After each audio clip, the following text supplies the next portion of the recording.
김태현의 정치쇼 뉴스 속 깊숙한 이야기를 들어보는 인터뷰 시간입니다.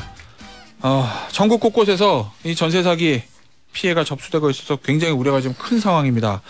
어제 정부와 여당이 전세 사기 근절 피해 지원 협의회를 열어서 추가 대책을 마련했죠. 정부와 여당이 과연 어떤 대책을 마련 중인지 관련 내용을 전세 사기 태스크포스 위원인 국민의힘 정책위원회 이만희 수석 부의장과 짚어보겠습니다. 안녕하세요. 네, 안녕하십니까. 일단 이거부터 좀 여쭙죠. 정부 여당이 지금 파악하고 있는 전세 사기 피해 규모 아침에 조간신문을 보면 하루가 멀다 하고 새로운 지역에서의 전세 사기 피해 이 보도가 이어지는데 일단 정부와 여당이 파악하고 있는 전체 규모는 어느 정도 되고 있나요? 지금 대체적으로 봐서 인천 미추홀 2,700세대 가량을 포함해가지고 일단은 7,000세대 이상이 될 걸로 보고요. 7,000세대 이상이요. 예, 그리고 이제 이게 뭐 이 정도 세대 멈추는 것이 아니라 이런 전세 사기 같은 유형들이 사실 지난 정권의 가파른 집값 상승이나 전세금 상승에 의해 가지고 이런 전세 사기 부분이 활발하게 일어날 수 있는 여건들이 만들어진 상태에서 지금 이제 시간이 한 2, 3년 내지 4년이 지난 상태지 않습니까? 그런데 이런 유사한 형태들이 계속해서 이제 이렇게 좀 발생할 우려가 있다는 점이 참 우려스러운 부분들입니다. 어제 이제 당정협의에서 나온 대책부터 좀 먼저 짚어보죠. 하나씩. 이 주택 경매 시에 임차인에게 우선 매수권을 부여하는 방안. 요거는 피해자 대책위원회 위원장도 저와 인터뷰에서 요구했던 사항이긴 한데 이게 법을 제정하든지 개정해야 되는 문제 아니겠습니까? 아, 그렇습니다. 예, 이 야당과의 협의는 어떻게 돼가고 있나요? 이 부분에 대해서. 정부와 여당은 일단 입장을 이렇게 밝혔습니다만. 일단 우선 매수권 부분에 대해서 일부 필요한 민사집행법이라든지 아니면 한시적인 특별법 같은 방식을 통해 가지고 그걸 제정을 검토한다는 부분들에 대해서는 어느 정도 이제 적극적으로 한번 검토하겠다는 의견들은 이제 정리가 되어 있는데 이 부분을 가지고 아직까지 구체적으로 야당과 협상에 들어간 사항은 아닙니다. 그런데 이런 문제들은 또 임차인의 권리 보호도 굉장히 중요한 문제고 또 낙찰자의 이해관계도 있기 때문에 어느 정도 합리적인 우선 매수권 부여를 위한 조건들이 형성이 돼야 된다는 점이 있습니다. 아직 큰 야당과 이 부분에 대해서 합의가 이루어진 건 아닌데 야당도 어떻게 할 거로 보시나요? 이 부분에 대해서 좀 적극적으로. 지금 야당에서는 나중한 게 공공 매입 같은 또 아니면 채권 인수 같은 이거보다도 더한 부분들을 지금 주장을 하고 있기 때문에 충분히 우선 매수권 부분도 받아들이는 것도 가능하다고 저는 생각을 합니다. 알겠습니다. 제가 그 피해자 대책위원회 위원장과 인터뷰할 때 그 위원장의 얘기가 우선 매수권 요거 이제 하나 해줬으면 좋겠다 이런 입장을 밝혔고 그런데 사실은 대부분 거기 사시는 분들이 전세보증금도 대출받아서 들어온 분들이 많기 때문에 우선 매수권을 준다 하더라도 돈이 없으면 낙찰대금 납부가 안 되거든요. 그 부분에 대한 일종의 자금 지원적인 그런 부분들도 좀 피해자들에게 필요하다 이런 입장을 밝혔던데. 당연히 그 부분은 검토를 하고 있고요. 그 부분도요? 만약에 이제 우선 매수권 도입이 돼 가지고 이제 무슨 매수권을 행사하게 될 때 필요한 여러 가지 자금들, 낙찰 자금들이겠죠. 이런 것들에 대해서는 정말 장기로 또 굉장히 초저리로 이 부분들을 경락대금에 대한 대출 지원 작업들을 할 수 있을 거라고 생각을 합니다. 어제 그 얘기도 나왔죠. 이 조직적인 전세 사기에 대해서는 범죄 수익 전액 몰수하는 방안도 어제 이제 논의가 됐던데 요거는 어떤 형태로 가능한 건가요? 이게 굉장히 유형 자체가 딱 정해져 있는 것이 아니라 수사 과정에서 어느 정도 이제 다양하게 나타난 단순한 갭 투자도 있을 수 있는 것이고 그럴 수 있죠. 또 다른 방면으로서는 인천 미추홀 같이 건축주부터 시작해가지고 분양 컨설팅 업체라든지 대행업체들 또 중개사들 감정사들까지 조직적으로 연계된 그런 부분도 있습니다. 이제 다양해요, 형태가. 그러니까요. 그런 유형에 대해서는 단순한 사기가 아니라 범죄단체 조직죄를 적용을 할 수 있는 것도 검토하고 가능하다는 것이 사법당국의 판단이고요. 예전에 조직폭력배한테 적용했다가 그렇죠. 이제 보이스피싱 범죄 집단에도 지금 적용하고 있는 그 부분을. 그렇습니다. 이제 이런 부분을 적용하고자 하는 가장 큰 이유는 피해자들에 대한 어떤 그 보상, 피해 변제를 하기 위해 가지고 관련된 그 범행에 관련된 사람들의 여러 가지 재산들을 기소전 몰수라든지 보존 조치 같은 것들 통해 가지고 최대한 확보할 수 있는 부분들은 점검을 해야 되겠다는 부분들이 나가 있는 거죠. 지금 보니까 인천의 이 위추홀구에 있던 남모 씨, 예. 얼마 전에 남모 씨 저 변호사 인터뷰 보니까 자산이 많긴 한데 부채도 많아서 실질적으로 지금 환가하는데 어려움이 있다 뭐 이런 얘기 하더라고요. 그 남아있는 재산 같은 것들도 처분하지 못하게 일단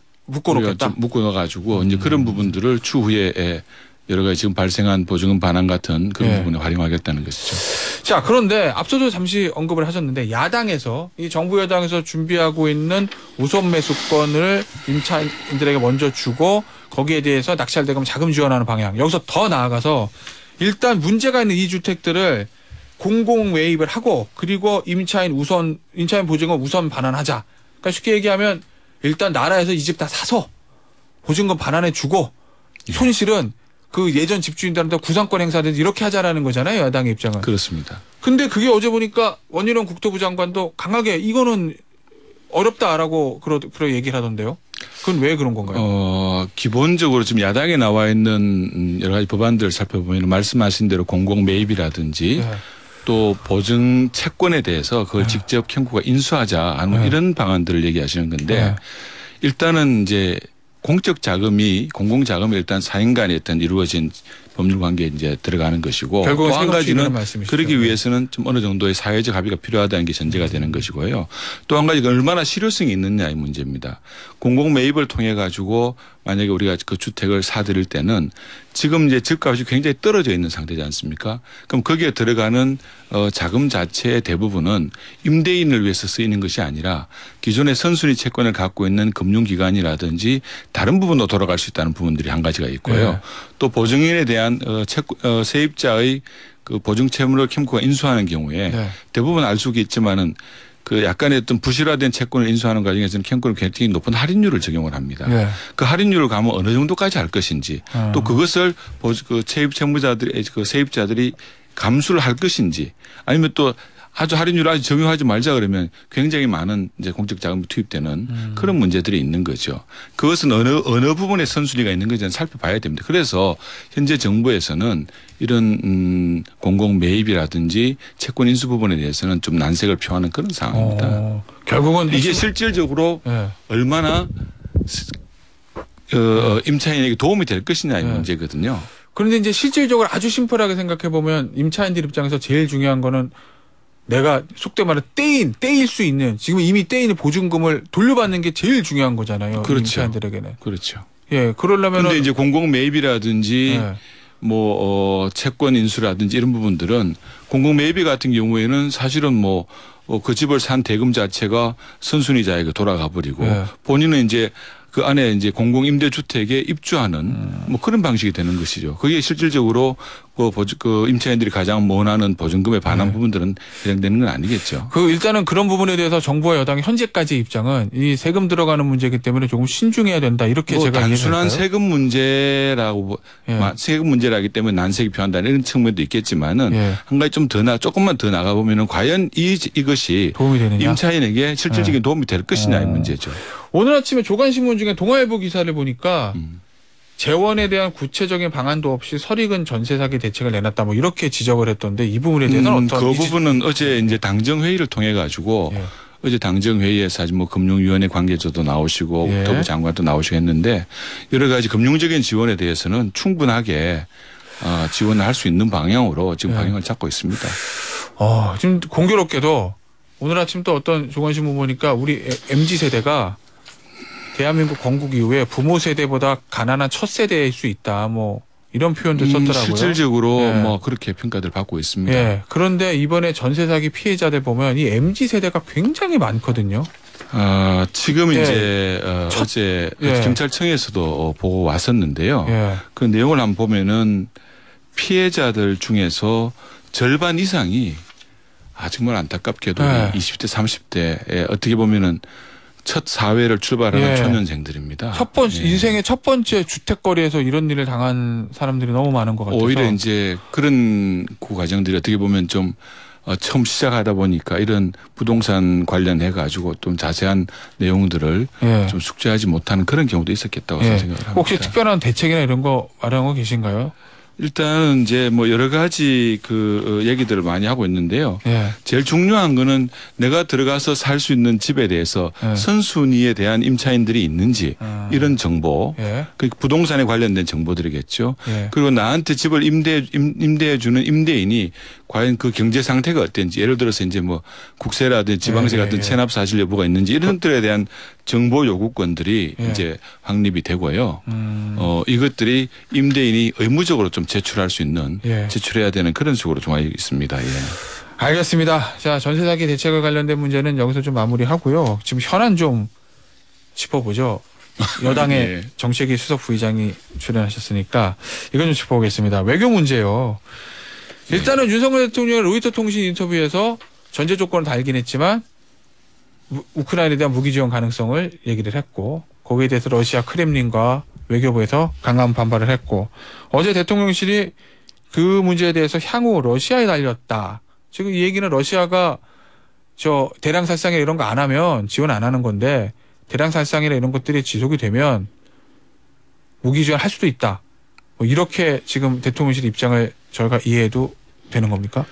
실질적으로 뭐 대통령실에서도 입장이 나왔지만은 대통령님 말씀은 어떻게 보면 굉장히 상식적이고 원론적인 사항이다. 어떻게 보면 이제 지금까지는 우크라이나에 대해서 우리가 인도적 재정적 지원만 해왔다.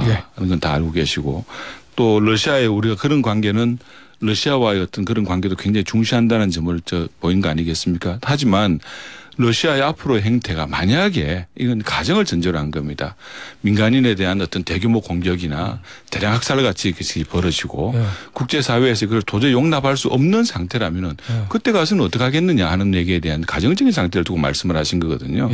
제가 생각할 때는 이 문제에 대해서 그 의미 자체를 그대로 받아들이시면 될 것 같아요.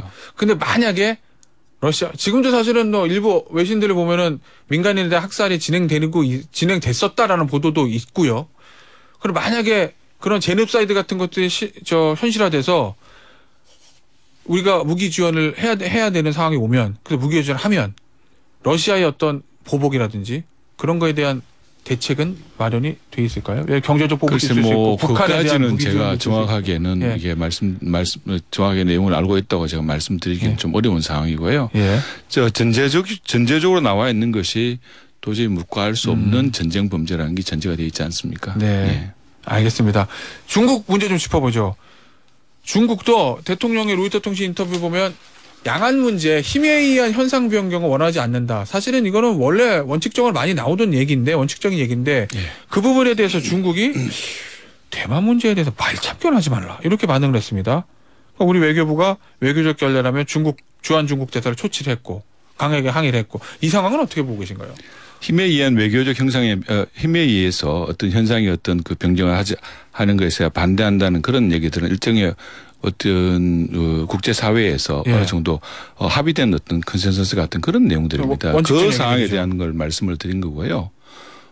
기본적으로 거기에 대해 가지고 말참견 같다는 그런 쪽의 발언들이나 뭐 내용들은 정말 심각한 위계적 결례죠. 거기에 대해서 우리 정부에서도 주중대세를 조치해 가지고 엄중히 항의한 걸로 알고 있습니다. 알겠습니다. 저 다른 당 얘기긴 하지만 워낙 정치권에 좀 뜨거운 이슈이기 때문에 이 민주당 얘기 좀 여쭤보죠. 이 전당대회 동봉투 의혹이요. 어제 보니까 민주당의 의원총회에서 송영길 전 대표 즉시 귀국하라 뭐 이렇게 얘기가 나왔다는 것 같고, 송 전 대표도 내일 기자회견하고 조기 귀국한다는 입장을 밝힌 거로 보이는데, 이 사안은 여당의 국회의원 입장에서 어떻게 보고 계신가요? 좀 황당하다 그럴까요?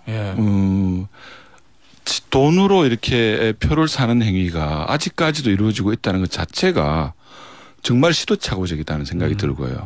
정말 부도덕하다. 또 그분들이 말씀해왔던 여러 가지 그 은행들을 보면은 정말 부도덕하다. 뭐 그런 말씀들 난 드릴 수 있다고 생각을 하고, 뭐 이재명 대표께서도 이렇게 뭐 사과도 하시고 뭐 지금 귀국을 종용하고 뭐 이런 얘기도 하는데, 과연 그 사과라든지 변명이 진심일까 하는 그런 의구심도 사실은 듭니다. 어떻게 이게 지금 시대에 이게 있을 수 있는 일이고, 또 한 가지는 그런 돈에 대한 성격에 대해 가지고 이게 뭐 뭐 그 정도 돈이 뭐 식대지, 예. 차값이 뭐 유류비지, 뭐 이 정도지. 그거 뭐 그렇게 심각하게 생각하냐. 이런 발언들이 예.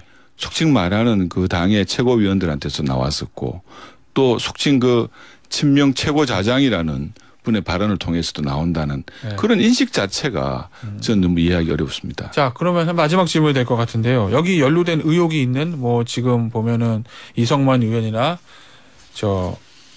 윤관석 의원님요? 예, 윤관석 의원 그리고 송영길 전 대표 또는 예. 이름은 아직 나오지 않았지만 받은 것으로 보이는 다른 의원들 이 현직 예. 의원들에 대해서 민주당이 어떻게 조치해야 된다고 보시나요?